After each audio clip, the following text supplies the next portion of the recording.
Guys, I tell you what fires me up. Great rivalry games. When I coached the Cowboys, my favorite game was facing Buddy Ryan and the Eagles.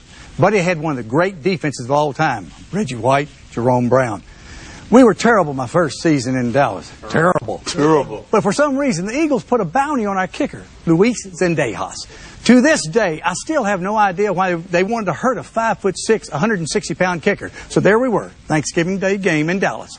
Sure enough, first kickoff, two Eagles went after Zendejas. He cowered down, got flipped in the air, and staggered to the wrong sideline. Kickers. I was so furious I went looking for Buddy after the game, but he waddled that big old fat butt of his into the locker room.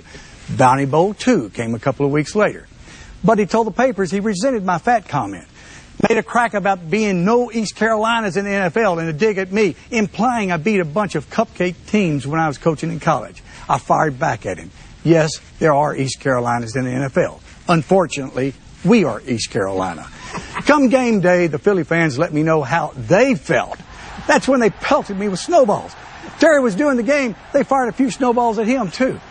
I turned it around in '91 when we realized in order to beat a great defensive team, you have to eliminate the negative plays, sacks and turnovers. In the end, I had the last laugh. Buddy's Eagles never won a playoff game, and we ended up winning 2 Super Bowls. For the Eagles and Cowboys today, the stakes could be the same. Jimmy, you talked about that infamous press conference after that first game.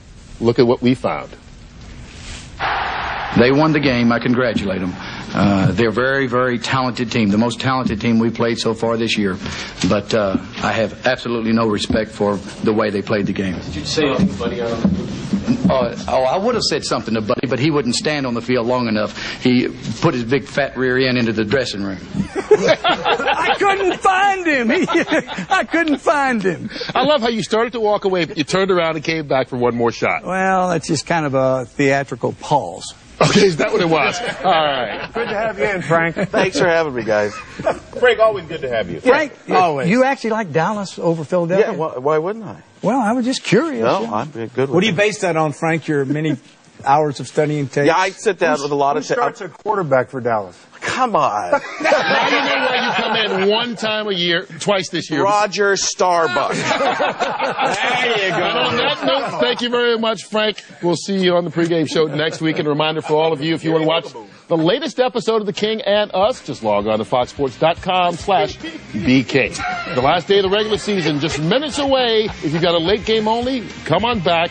The rest of you, enjoy your kickoff.